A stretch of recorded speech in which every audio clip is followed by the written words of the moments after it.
오늘은 부활절 6번째 주일이고 어버이 주일입니다. 여러분들의 가정과 또 여러분들의 삶에 하나님의 크신 역사가 함께하기를 기도드리겠습니다. 지난 주일에 우리들은 예수님께서 들려주신 참 포도나무의 비유를 함께 읽고 배웠습니다. 예수님께서는 엄청난 포도송이, 아무리 많은 송이라도 다 맺을 수 있는 든든한 참 포도나무가 되시고, 또 하나님께서는 땅을 향해 자라기 십상인 가지들을 들어 올리셔서 열매 맺도록 도와주시는 농부이시며, 우리들은 포도나무에 붙어서 포도 열매를 맺는 가지임을 배웠습니다. 그런데 포도나무 비유를 들려주신 후에 오늘 우리가 봉독한 말씀을 보니 예수님께서는 곧바로 제자들에게 사랑의 계명을 들려주셨습니다. 12절에 내 계명은 곧 내가 너희를 사랑한 것 같이 너희도 서로 사랑하라 하는 이것이니라. 포도나무에서 열매를 맺는 것은 참 신나는 일입니다. 아마 여러분들이 여러 가지로 상상하실 수 있을 거예요. 부동산도 늘어나고 통장 잔고도 늘어나고 자녀들도 많아지고, 하여튼 삶에서 이룰 수 있는 갖가지 열매를 상상하셨을 텐데, 사랑의 계명을 들려주신 것을 보면 예수님께서 말씀하신 포도 열매는 바로 사랑의 열매, 사랑의 삶, 사랑하는 삶이라고 하는 것을 깨닫게 됩니다. 그래서 주님께서는 이 사랑에 대해서 지금 이 길지 않은 본문 속에 사랑이라는 단어가 무려 9번이나 나와요. 이 사랑하는 방법, 이것에 대해서 아주 세밀하게 가르쳐 주시고 있습니다.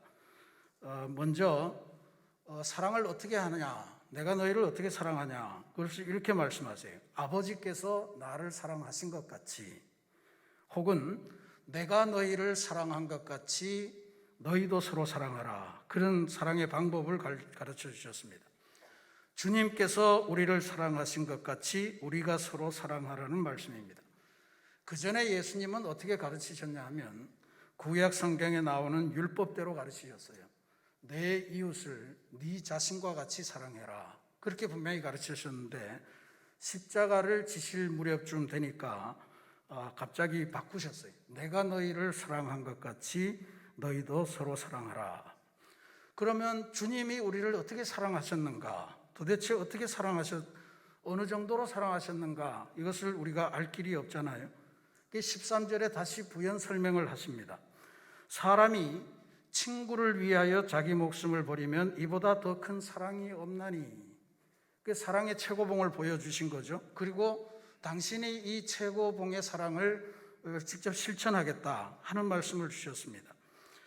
그러니까 이거는 제자들 그리고 그 이후에 생겨날 성도들을 위해서 주님이 친히 십자가에서 죽음을 죽으시고, 그럼으로써 이 친구를 위해서 목숨을 버리는 사랑, 그 사랑을 실천할 것을 예언해 주시는 말씀입니다. 이게 예수님께서 우리를 사랑하신 것 같이라고 하는 것의 내용입니다. 친구를 위하여 자기 목숨을 버리는 사랑. 이건 말은 이해가 되지만 행동은 결코 쉽지 않은 일입니다. 그래서 오늘 우리가 과연 이렇게 이웃을 또 우리 스스로를 서로 간에 사랑할 수 있을까 해서 좀 다른 방법으로 이해를 해보고자 합니다. 오늘 어버이 주일입니다. 우리 모두 가슴에 카네이션을 달고 있습니다.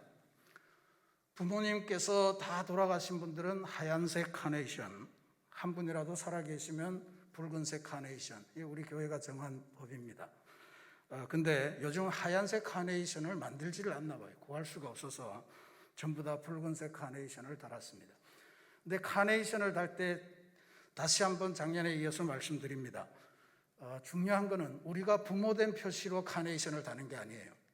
내가 자녀 되었습니다, 내가 부모님 때문에 이렇게 살고 있습니다를 표현하는 것이 카네이션입니다.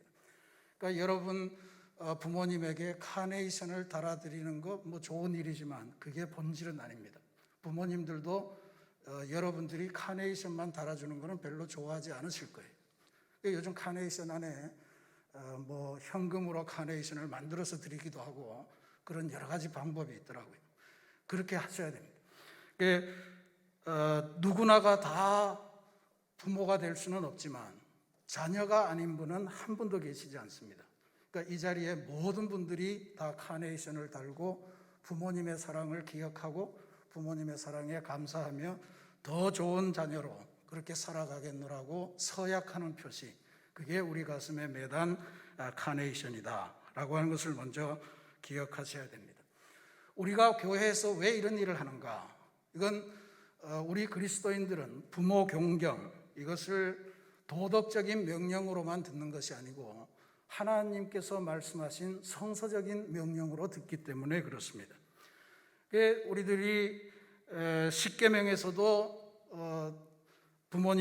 내 부모를 공경하라 라고 하는 말씀은 사람에게 주어진 계명 중에서는 맨 으뜸되는 계명으로 주어져 있고요.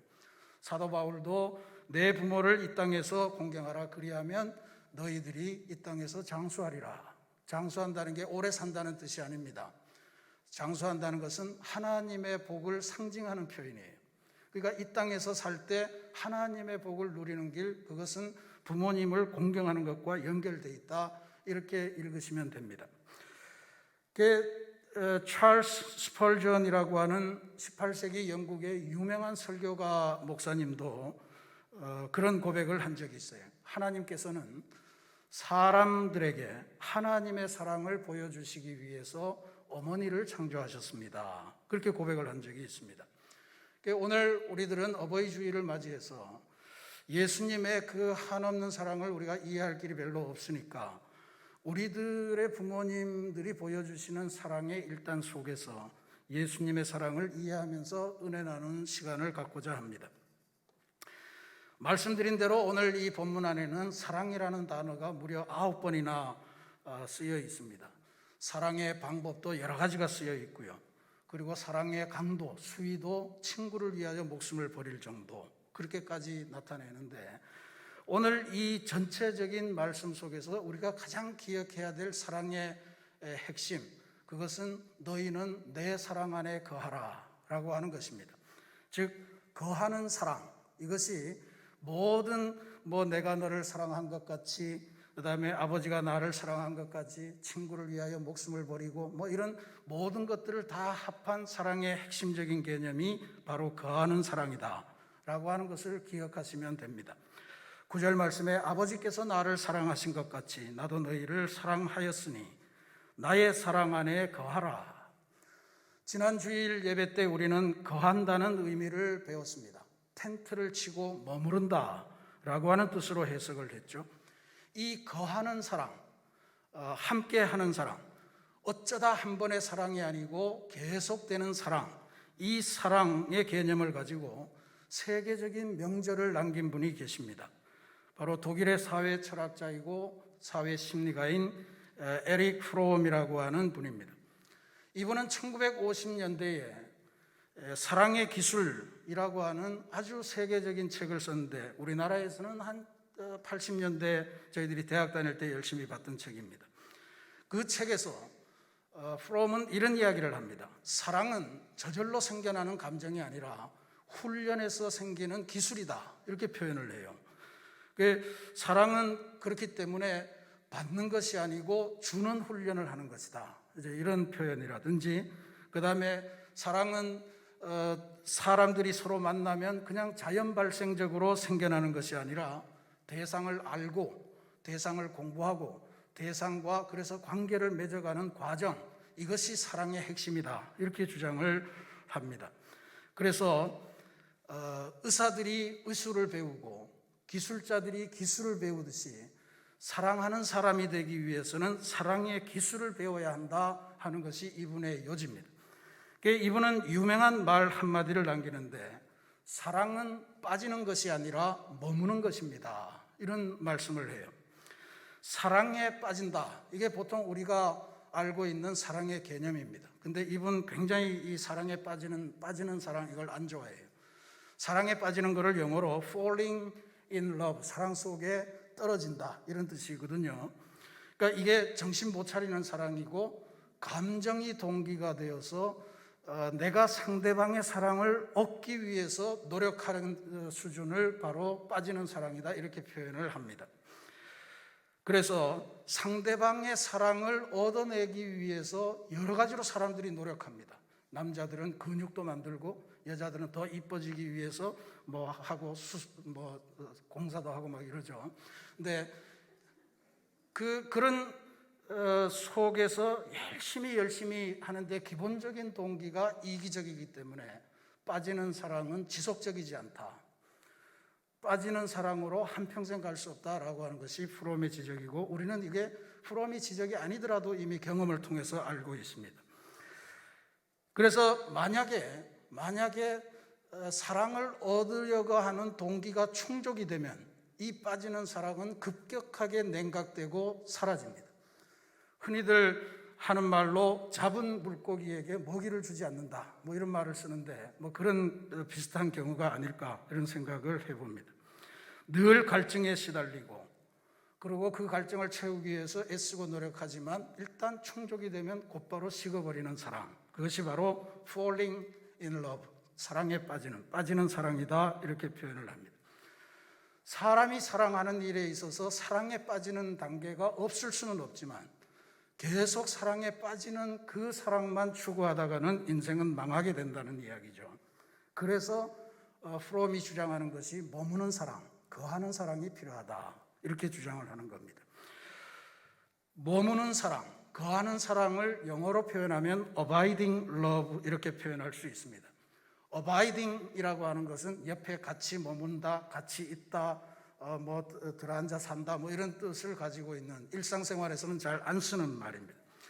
우리가 성경 안에서 예수님의 사랑을 이야기할 때 이 abiding이라고 하는 말을 굉장히 많이 사용하게 됩니다.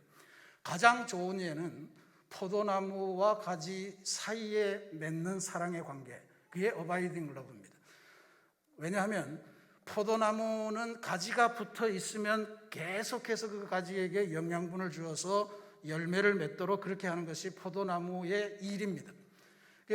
혹시라도 포도나무가 가지가 시원찮아서 열매를 맺지 못한다고 해서 스톱하지 않습니다. 계속 뿜어댑니다. 그러니까 끊임없이 기회를 베풀고 끊임없이 계속해서 열매를 맺도록 추동하고 하는 그 사랑을 말합니다. 어쩌다 한번 만나서 접촉이 돼서 그래서 내가 너를 사랑한다가 아니고, 네가 설령 열매를 맺지 못하더라도 나한테 붙어 있는 한 나는 너에게 기회를 준다 하는 것이 abiding love입니다. 좁았는데 열매를 못 맺으니 내년에는 여기는 자르고 다른 곳으로 옮겨야 되겠다, 이렇게 이야기하는 게 아니라는 거죠. 한번 아니라고 판단하고 버리는 것이 아니라는 이야기입니다. 가지가 땅에서 들어 올려져서 열매 맺는 조건을 갖추고 붙어 있으면 계속해서 영양분을 보내주시는 그러한 사랑입니다. 이 abiding love, 거하는 사랑, 머무는 사랑과 관련해서 우리가 기억해야 될 또 한 사람의 유명한 사상가가 있습니다. 바로 레바논 출신의 미국 사상가인 칼릴 지브란이라고 하는 사람입니다. 이 사람 대략 한 100년 전에 예언자라고 하는 대단히 훌륭한 시집을 남겼는데 주로 결혼하는 부부를 향한 권문의 시입니다. 근데 그는 100년 전에 이미 사랑에는 거리두기가 필요하다, 이런 주장을 해요. 이런 표현입니다. 함께 서 있으라, 결혼하는 부부를 향해서 주는 시입니다. 함께 서 있으라, 그러나 너무 가까이는 말라, 그럽니다. 함께 서 있되 너무 가까이는 말아라. 이 말이 왜 그러냐 하면, 지브라는 왜냐하면 두 사람이 함께 서 있는 사이에 하늘바람이 두 사람 사이에서 춤을 출 수 있도록 해야 되기 때문이라, 이렇게 고백을 하고 있습니다. 뭐냐 하면 사람이 아무리 좋아해도 감정으로 서로 들러붙어서 두 사이에 아무런 틈바구니가 없다면 이 사랑은 감정이 끝나면 다 깨지는 사랑입니다. 근데 이 두 사람 사이에, 혹은 두 단체 사이에, 국가 사이에 하나님이라고 하는 존재가 있어서 일정한 거리를 유지하게 된다면, 그 안에서 하나님이 작동하시게 된다면 이 사랑은 영원히 지속될 수 있는 그러한 사랑이다라고 하는 거죠. 우리가 지금 코로나 팬데믹 때문에 사회적 거리두기를 일상으로 알고 살아갑니다. 근데 거리두기가 서로 멀어지자는 게 아니잖아요. 서로를 위하기 때문에, 서로를 보호하기 때문에 거리가 필요하다 하는 건데, 이 칼릴 지브라는 무려 100년 전에 진정한 사랑은 중간에 하나님을 가운데 두고 거리두기가 되어야 된다라고 하는 점을 지적하니 역시 성각자는 성각자인 것 같습니다. 중간에 하나님 없이 두 사람의 감정, 두 사람의 열정, 두 사람의 이해관계, 이런 것들로만 엮여진 관계가 falling in love, 빠져드는 사랑이고, 근데 그것은 그 감정이 식거나 아니면 그 이해관계가 틀어지거나 할 때는 곧바로 깨질 수밖에 없는 지속적이지 못한 사랑이다. 그래서 우리들은 abiding love, 주님께서 우리들에게 주시는 그 한결같은 사랑, 그 사랑을 배워야 된다 하는 것이 예수님의 말씀입니다. abiding love의 대표적인 것, 우리의 삶에서 확인할 수 있는 것은 저는 부모님의 사랑, 그 중에서도 특별히 전통적으로 어머니의 사랑을 꼽지 않을 수가 없습니다. 측량할 수 없는 어머니의 사랑. 어릴 때 그렇게 동요를 불렀죠. 높고 높은 하늘이라 말들 하지만 나는 높은 게 또 하나 있지. 낳으시고 기르시는 어머니 은혜. 푸른 하늘 그보다도 높은 것 같아. 하늘보다 더 높은 어머니의 사랑. 넓고 넓은 바다라고 말들 하지만 나는 넓은 게 또 하나 있지. 하시는 어머니 사랑, 푸른 바다 그보다도 넓은 것 같아. 그래서 이 어머니의 사랑이 어마어마하게 넓고 높고 크고 이루 말할 수 없을 정도다. 이렇게 우리는 배우고 자랐습니다. 그 어머니의 사랑을 통해서 우리가 주님께서 말씀하신 이 abiding love를 배울 수 있다면 참으로 다행입니다. 제 친구 목사 한 분이 5월 가정의 달에 목사는 꼭 이 영화를 봐야 돼. 그리고 교인들에게 추천해 주라고 추천해 준 드라마가 있습니다. 2년 전에 유행했다는데 눈이 부시게라고 하는 드라마입니다. 아직 다 안 봤습니다만, 하나도 안 봤습니다만, 이것이 주님께서 말씀하신 사랑 안에 거하는 사랑의 아주 중요한 면을 보여준다 싶어서 여러분에게 소개해 드립니다. 이 드라마는 알츠하이머, 즉 치매에 걸린 늙으신 어머니의 이야기입니다. 이 어머니에게는 어릴 때 사고로 다리를 다쳐서 절개된 아들이 하나 있었습니다. 그 사고로 제대로 걷지 못하는 아이를 이 어머니는 아주 혹독하게 훈련시켰습니다. 혼자서 제대로 걷지 못해도 도와주지 않았습니다. 제대로 혼자 일어나서 걸어가도록 혼자 힘으로 일어나라고, 그래야 살 수 있다고 그렇게 몰아붙였습니다. 운동의 날에는 이 아이가 학교를 정말 가기 싫어했습니다. 저는 모습을 보이기 싫다고. 그러면 어머니는 아이에게 평생 방에만 틀어박혀 살 거냐 몰아붙이면서 애를 학교로 내몰았습니다. 그러던 동안에 세월이 흘러서 이 아이는 중년의 남자가 되었고, 어머니는 알츠하이머에 걸려서 요양원에서 생활을 하시게 되었습니다. 점점 기억력이 사라졌겠죠. 그래서 어느 순간부터는 아들과 며느리도 알아보지 못하는 단계가 되었습니다. 그런데도 희한하게 한 가지 변함없이 기억하고 하는 일이 있었습니다. 그것은 눈이 오면 어김없이 빗자루를 들고 나가서 어딘가에 요양원 바깥에서 눈을 쓰는 것이었습니다. 혹독하게 장애를 가진 아들을 길렀지만 그래도 아들이 눈길에 미끄러지는 것을 방지하기 위해서 아들보다 먼저 아들이 가는 길을 가서 거기에서 아들 가는 길에 있는 눈을 다 쓸어주는 일이 그 어머니의 한평생의 일이었던 것입니다. 어느 눈 오는 날에 요양원에서 어머니가 사라지셨습니다 하는 통보를 받고 아들이 급히 요양원으로 달려갔습니다. 요양원 주변을 아무리 찾아 나서도 찾을 수가 없어서 허탈하게 벤치에 앉는데 뒤에서 누군가 빗자루로 눈을 쓸고 있는 소리가 들려서 돌아보니 바로 어머니였습니다. 그 어머니를 발견하고 아들의 마음이 한순간에 무너집니다. 오늘 어버이날이니까 부모님 생각하시면서 예수님 사랑 생각하시면서 잠시 영상을 보겠습니다. 드라마 속에 나오는 어머니의 사랑입니다만 주님께서 말씀하신 거하는 사랑, 그 사랑의 정수를 보는 것 같지 않습니까? 아들은 몰라도 괜찮아요. 내가 아들이 넘어지지 않게만 할 수 있으면 돼요. 이제 눈은 그만 쓸어도 된다고 하니까 왜요? 눈이 계속 오잖아요. 그러면서 못 알아보는데도 마지막까지 울고 있는 아들의 모습을 계속해서 바라보는 어머니. 기억은 다 사라졌지만 사랑은 여전히 남아있는 그 어머니의 모습. 계속되는 사랑, 지속되는 사랑, 머물러 있는 그 사랑을 우리들에게 보여주는 것 같습니다. 그런 지속적인 사랑을 보이자 그 사랑의 끝에서 드디어 아들이 중요한 사실 하나를 깨칩니다. 그동안은 전혀 모르고 있었던 사실이었습니다. 자기 인생에 있어서 굉장히 중요한 사실이에요.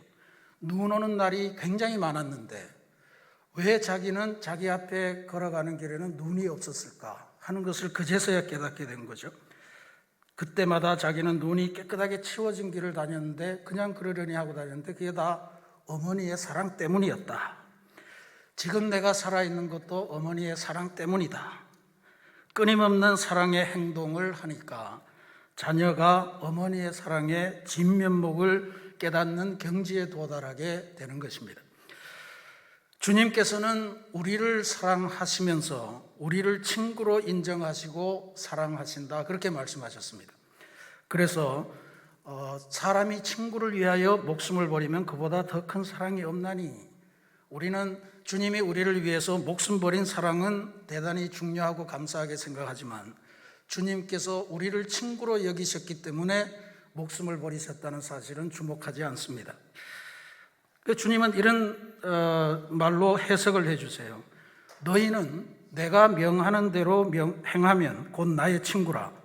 이제부터는 너희를 종이라 하지 아니하리니 종은 주인이 하는 것을 알지 못함이라. 너희를 친구라 하였노니 내가 내 아버지께 들은 것을 다 너희에게 알게 하였음이라.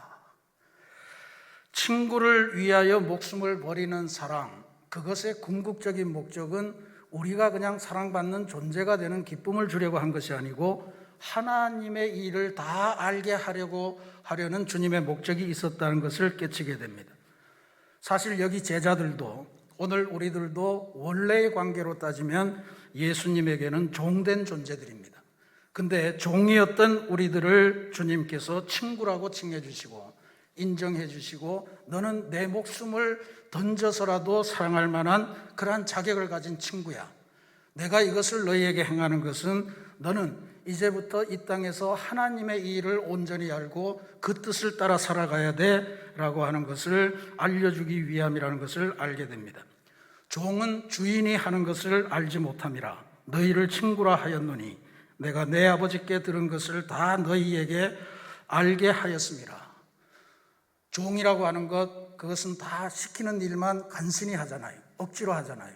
근데 아들이나 친구는 전혀 다릅니다. 숨기는 비밀 없이 이 일의 결말이 어떻게 될 것인지, 보다 큰 비전은 없는지, 그런 것들을 논의하는 거죠. 우리 성도님들은 주님께서 목숨을 던져서 구원해 주신 주님의 친구들이고, 그렇기 때문에 하나님의 뜻을 아는 존재들임을 기억하시기 바랍니다. 이 세상 살면서 우리들이 가져야 될 기준은 하나님 아버지는 무엇을 원하시는지, 하나님 아버지는 무엇을 기뻐하시는지, 하나님 아버지는 무엇을 싫어하시는지, 무엇을 혐오하시는지, 그것을 분별하고 하나님 아버지의 생각을 이루기 위해서 살아가는 것, 그것이 주님이 우리를 거하는 사람으로 인도해 주신 목적임을 깨달아야 할 줄로 믿습니다. 사랑하는 성도 여러분, 주님께서 우리를 택하셔서 친구로 삼으시고 한순간의 감정적인 사랑이 아니라 평생을 지속하는 사랑의 관계를 맺어주셨습니다.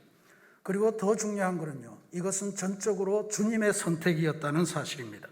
너희가 나를 택한 것이 아니요 내가 너희를 택하여 세웠나니 이는 너희로 가서 열매를 맺게 하고 또 너희 열매가 항상 있게 하여 내 이름으로 아버지께 무엇을 구하든지 다 받게 하려 함이라.